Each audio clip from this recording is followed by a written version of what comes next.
Hi, I'm Prophet Azad, and you're watching Atheist Edge. So if I can encapsulate, Great, because I think the position of the table on historicity is you would argue that it is probably reflective of some event that happened. There was something Job-like that happened in history, Yes. and to some degree, the book of Job that we know of in the Bible reflects that. Yes. And I think we would look at it and reach a different conclusion. It's metaphorical, like Zeus and the Titans, and Sure. those stories are made up. Well, and even if it was, let me say for benefit of give you the benefit of the doubt and say this was a historical event, how would the narrator so many centuries later have such detail? I mean, is your view that it was a historical event, but then the writer was receiving some divine inspiration as pen hit paper? That's the only way I could explain it. Yeah. So okay, so let's this is a historical setup. Of course, I'm giving you a contextual theory here. Like I just rambled off Caddyshack. The whole thing is in my head, and now if I had kids, I'd tell them to that. You know, when they were old enough, I'd tell them. How the did story. it get in your head? Right. Well, it was because revealed to you. Well, yeah, I was watching it over and over again. It was told to me over and over again. By now I can say it was a videotape, but in the ancient Near East, sans a videotape, who's telling you these stories over and over again? Your parents. Where they hear it? Same thing. So there's this.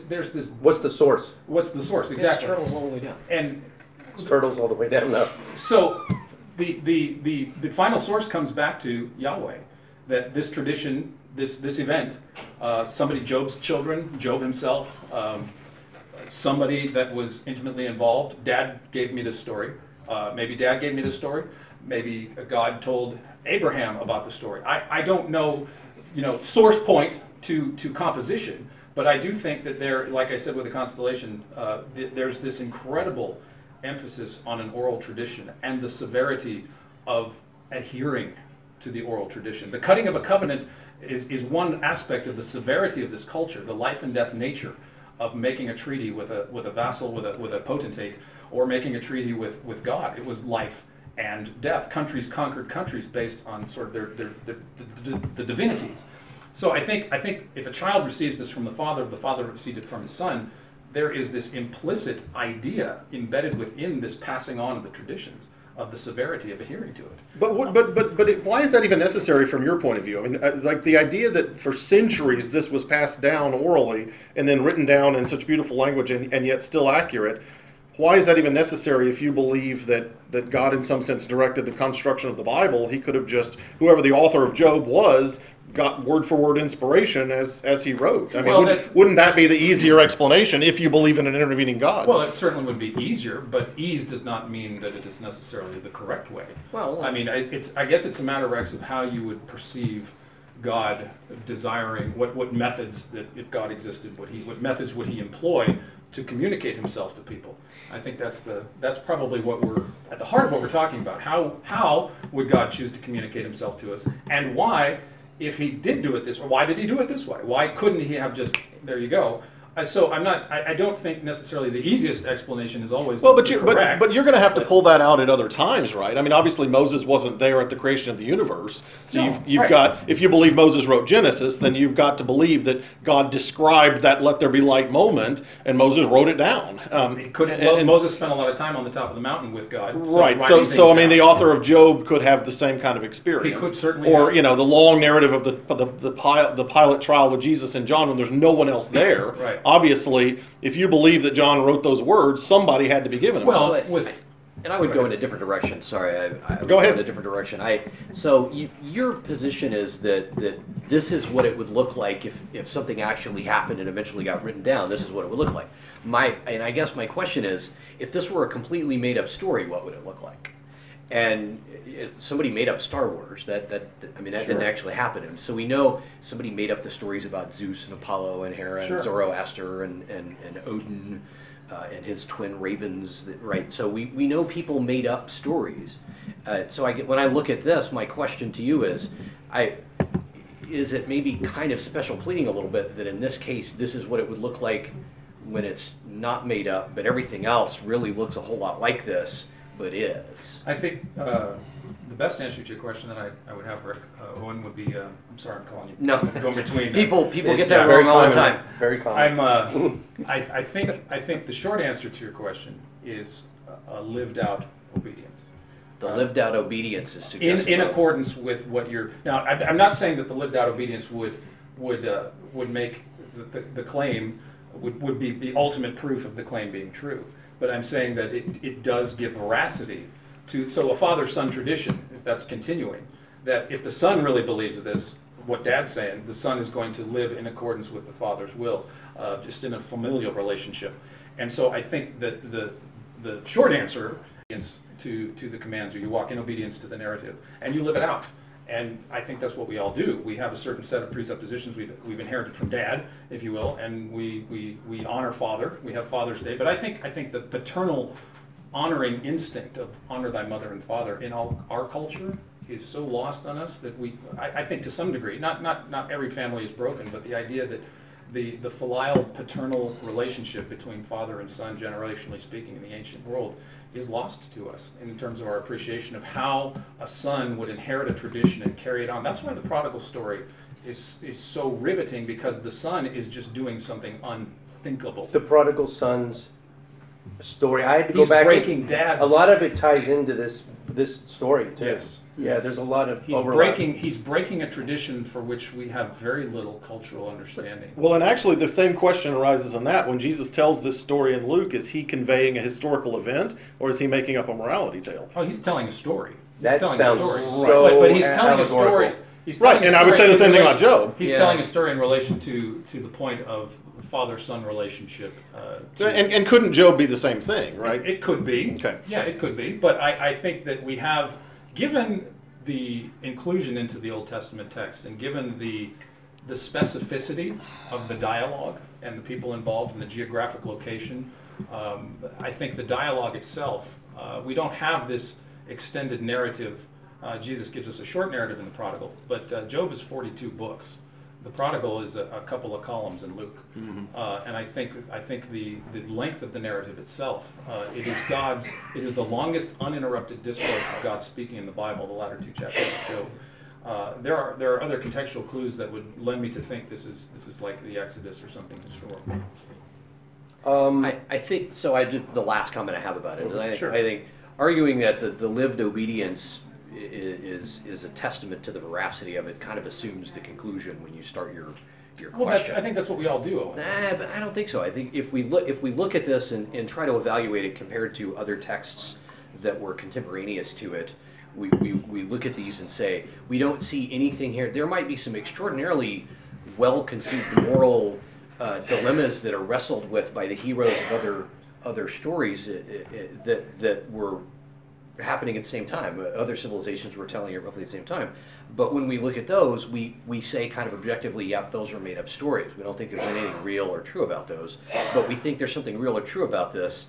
And the argument is that because there are people that are living with obedience to God, that therefore makes this true. It seems kind of... Well, you look at the precepts of the ancient Greeks and Romans and the cultural devotion to their gods that Paul sees in Athens in Acts 7. The Athens and the Romans were essentially living out, walking out in the precepts of their theological assumptions about the gods and goddesses, and these temples stand empty today. So in fairness, I don't think Acts is historical either. But maybe that's a subject for a different question. Sure. But I think that is. I'm not saying it is. It's a cumulative case. I'm not saying the walking in obedience is the ultimate. Catch-all, end-all, be-all for the proof of a historical evidence. But I do think that it certainly does, raise the eyebrow that someone would walk in accordance with these truths. In relation to, you just really quickly, Rex, you said something about the witnesses at Jesus' trial. And John 19, I think it is, Pilate and Jesus. Nobody else there but Pilate and Jesus. I think the assumption there is that nobody came out of there and told everybody what happened. That there were other people, that it's possible that there were witnesses there that are not accounted for in John's gospel who came forth and told what was going on. Yeah, this is where I come to Dan's defense a little bit. I've heard some really good explanations about who was actually in that trial. Doesn't it explicitly say that they were alone? I don't think so. And I've had a friend of mine who's a pastor down in Waxahachie that we went through this line by line, and I think there was at least someone there that was able to hear that, and he was an impartial third party, which he very likely could have pass that on after the meeting. Well, you know what's interesting to me is that this discussion at all, because as a believer, I would have had no problem with any of this. I would have said God guided the pen, you know, and God was interested in preserving this book and all 66 of these books, and he inspired every one of them. And so there would be no need to find any reason other than God was talking to them or inspiring them, or however that process worked. You know, every biblical author was inspired by God, and so even narrating events like the creation or the trial, if there was no one else there, is not a problem because God inspired it. Well, I think the pilot, and I don't believe that now, but I don't know why a Christian would back away from that topic. Otherwise, the Bible's just a man-made book. Well, I think that the construct of Scripture is that it is fully a product of human beings doing this. I mean, there's no question about that. There's absolutely no question about the human authorship of it. I think, again, what we're getting back to is methodology of divine revelation. I think that there's sort of what I call the Joseph Smith approach, where you get the plates, you hide behind a screen, and you do dictation from behind a wall, and maybe a few people see them, maybe they don't. This was essentially Muhammad and the revelation, that it's just like reading like dictation there. But I think that the incarnation of God in his son Jesus indicates a pretty good exegetic for how we understand Scripture. Fully human, fully divine. So there is God guiding the pen, but it is in such an enigmatic way in 1 Corinthians. The weakness of God and the wisdom of God. The wisdom of God is wiser than man. So God chooses this, what seems to us in our senses to be a circuitous route about revealing himself. Why would he go through the torturous route of Moses to revelation and revealing himself in stages? Why doesn't he just drop down on the world stage and clear it all up for us? I think that the two maybe better examples than the pilot scene, the ones that stick in my head, are the Garden of Gethsemane. When everyone else is asleep, who wrote that? This is God. I mean, this is Jesus praying alone, and there was no time from the time he prayed in the garden, got caught, and was hung up. You know, there's just no actual time for him to be able to have imparted that to someone that could have written it down. And also, was it Satan and Jesus up on the mountaintop, and he was tempting him, saying, "All this could be yours." Yeah, well, turn these stones into I think bread. those are better examples. And too, Jim, though, I think what we're discounting there, if you want to say that, well, there's nobody there to write this down, that Jesus himself was attesting to what happened to people. I mean, that's just a very simple explanation. Like he was up on the mountain. He came back from. He could have. Okay, and that one he could have passed it on. He could, because his ministry was after the. But the garden he couldn't have, because I mean, from the cross maybe. No, I mean, from the time that he was praying in that garden to the time that Judas betrayed him, and the next morning, and he was strung up. Luke 24. Depending on which resurrection sort of path you look at, in one case Jesus was alive for 40 days, and after resurrection. After resurrection, tell all the story. He could dictate the pilot trial. He could have. So I mean, I could see that. I mean, we could reach and say that he's dictating it while he's dragging the cross up to Golgotha. So I kind of go back to what Rex said. You know, I grew up in a very literalist tradition, Church of Christ, and speak where the Bible speaks, but be silent where it's silent. And what I would have said is, you know, if there were, to borrow Rex's analogy, if there were a video recorder in place, it would have recorded the words exactly as they were said. And sure. in the case of Job, I would have said, of course this is history. Of course it is. But I rather than, and I get the appeal to sort of a textual, historical, like that's a very rational way of looking at it. But it still strikes me as an apologetic. The easiest thing I could have said as a fundamentalist Christian would have been, God inspired the human being that put these words to paper, and that human being captured exactly what the words were, because God was using that human being as a vessel for his voice, his capital H voice. Sure. What I don't think we have is the methodological approach to how God did do this, and so that's why we can probably go back and forth with this, because God didn't sit down and say, here's how the following unfolded. Brought to you know, I think it's kind of anachronistic to impose upon the ancient writers a strict literary biographical chronology that you read David McCullough, John Adams was born, John Adams died, the American Revolution, farmer, poet, president.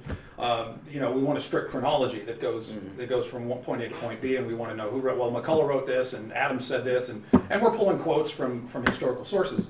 And I think that's the same boat we find ourselves in. We do not have the methods, if you will. We are a method-oriented society. We're all about our technique. And that's the details that we want. We want the methodological details of how these unfolded, and that's just not given to us. Well, no, and I wouldn't hold any book to that standard, certainly not an ancient book, except that Christians hold this book to a higher standard, right? So, they certainly claim that it's the fact that there's somehow the magic stories in this book are true, and the magic stories in every other ancient book are not, and if the magic stories in this book are true, I think it's fair to hold it to a higher standard. If this book is the only evidence we have for any miraculous or evidence of God or evidence of divinity or any of these events that are supernatural phenomenon, if this book is the evidence, then I think we hold it to a higher standard. If we're just talking about, well, this was just the way people wrote in the ancient world, okay, I'm with you, and it's a man-made book. Right. It's certainly the only place, to your point, where it records such long discourses from Yahweh's voice himself. Right? I mean, in the first person. Even the writer, whoever eventually put pen to paper and wrote Job, and is quoting God at length, wouldn't it be interesting at some point to say, oh, and by the way, I'm sure this is what God said because he inspired me, or because my great-great-grandfather was super reliable? Again, I think that's an anachronistic imposition, and I think what we're talking about here probably is boiling down to the standards of evidence, the evidentiary criteria. So, oftentimes the objection is made that this is insufficient by itself to be evidence. So I think the objection begs a question of what is the standard of evidence for a divine revelation? How are you measuring the standard by which you would judge God divinely revealing himself to somebody? And my reply is, I would certainly expect it to not have been written down 5 or 6 centuries BCE when there were thousands of different gods people postulated at the time. I would expect it to be a little bit more credible. Right. But those are what you're saying is your expectations. Sure. Well, no, I think that's a fair expectation. I would even say from God's point of view. Is that standard enable you to say this isn't the way it's done? No, because I happen to not think that there's a God to reveal anything. Right, but that again goes back to the circumstantial nature of what we think subjectively as evidence. I mean, for you to posit that there is no evidence means that you have some kind of standard. But are you? I mean, you're the one claiming that this is potentially history. I do. So my reply is, I would expect something to look better, and what you've done is invert the burden of proof. I'm allowed to criticize this and say I don't. Sure, you can. Job was criticizing God. Right. Sure. Job wanted evidence. Job wanted tangible. Incarnate God appearing. I think my point is and I don't take issue with you doing it. I don't think you're behaving wrongly, but I think you are cleverly inverting the burden of proof now. You're the one that claims that this is potentially a historical with supernatural elements. With supernatural elements, and I have never. So I've lived 45 years, and I've done some pretty amazing things and defy gravity all the time as a pilot, but I have never seen anything supernatural. Well, what is the standard for supernatural? See, this is what Dan's trying to say. I do think that maybe we have a little bit of burden of proof too, because we make the claim that X does not meet our criteria as evidence. So then that inherently puts some burden of proof on us. Now we have to define. Like Lazy Susan. Now we have to define what is our standard of evidence. And I think I can reply. I'm willing to concede that something is supernatural when the known natural laws of the universe are clearly violated in a way that is absolutely unexplainable. If I held my pen right here and let it go, and it did not accelerate toward the center of mass of the Earth at 9.81 meters per second squared, that would clearly be something in defiance of Newtonian gravity and relativistic gravity.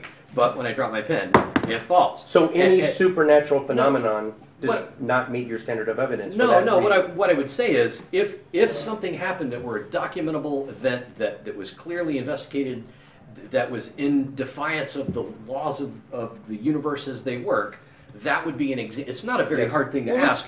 If something like that happened that we could not explain, that was clearly in defiance of, we would either need to redefine the laws of the universe or acknowledge that there is something supernatural happening. What I'm saying is in every single instance, we've been able to modify the laws of the universe to explain how these things are happening. The modification of gravity, Einstein's relativistic gravity slightly modified Newton's understanding, for example.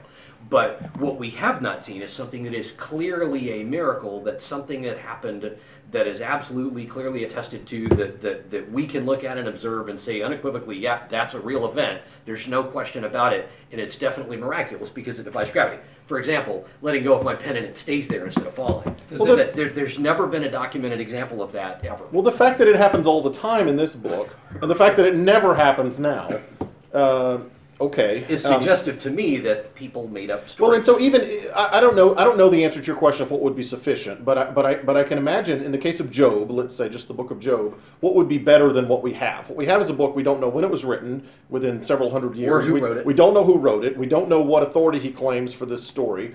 We don't know what he thought he was writing. What might be better? Yeah, we don't even know if he thought he was writing a history or a morality tale. Right. Or if it applies to Yahweh or something earlier. Right. Sure. So we don't have any of that information. If we had instead, let's say, 30 different writers that all put it in a historical place and time and all said, yeah, I saw this happen to this guy, and I heard this debate, and I heard this argument at the time, that still might not be conclusive proof, but it would be a whole lot better than what we have. Right. And that's how historians do history, right? You look at the available sources and you see... how you measure the veracity of them, right? And you still are only coming up with your best guess. We don't know for sure. And I haven't even heard you say that you think this was for sure a historical event. I've heard you say probably. And, Yeah. And so, to the question of burden of proof and is there a God behind this, I'm with the atheists at the table, but if there was an all-powerful God who wanted me to believe this was a historical event, I am convinced he could convince me. He certainly hasn't, and this evidence provided through the centuries is not very good evidence. If he wanted to convince me, he could, so I can only conclude he's not that interested in convincing me.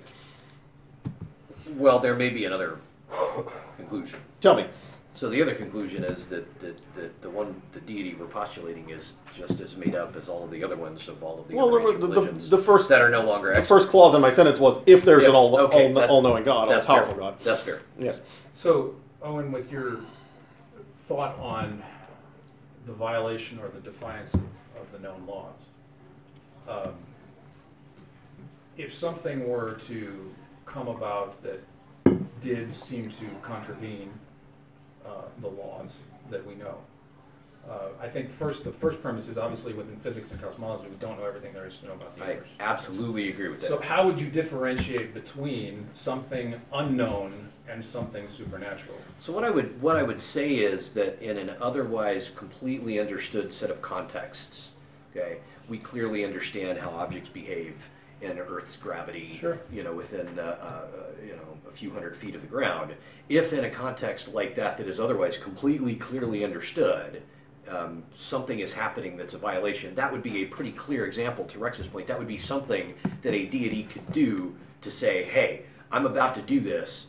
You're not going to have any idea why. It really is a miracle. Watch. And again, it happens all the time in this book. It happens all the time. Jesus walks out on the water. The stick turns into a snake and eats the other snakes. We'll go into Joshua stopping the sun in the sky, right? If the sun stopped in the sky, like we would notice this. We would notice, right? There are things that are possible, but that aren't present in the modern world. By the way, a world which significantly discounts the superstitions of everybody except themselves, right? And in the modern world, if things that are described in the Bible, if I saw this table turn into a hippopotamus and eat Rex, I would think, oh no, I need another partner for skeptical Texans, right? And then I would think, boy, that's a pretty interesting thing for a table to do. Dan, last words, and then we're going to take a break. I think the question is, so you say that if God would demonstrate in some way that would violate modern known laws of physics, does it matter when God would do this? So if the question is what would convince me, then it would clearly the necessary corollary would be that it would have to be at a time when I could see it. But let's differentiate. But that was your question to me, right? That's the challenge. You would say, though, I'm sure, that just being convinced doesn't necessarily mean something is true or false. Oh, absolutely. Okay. No, whatever's true is true, whether I believe it or not. Right. Yep. Right. Okay, guys, we are going to take a quick break, and when we come back, I would like to propose the idea that although critics think this was, I hear this book mocked by non-believers as, how petty is it of God and Satan to have a bet with each other? I'm going to argue that it's not a bet, and I'll explain why. Great. Okay. All right. Okay. I could ramble off some Monty Python too. Oh! I could do the whole Knights of Knee thing. Both of these guys too. I could do the whole Knights of Knee thing. We could have an entire Knee! Right. We could have an Who entire are you? conversation on Yeah. obscure movie references. I We bet.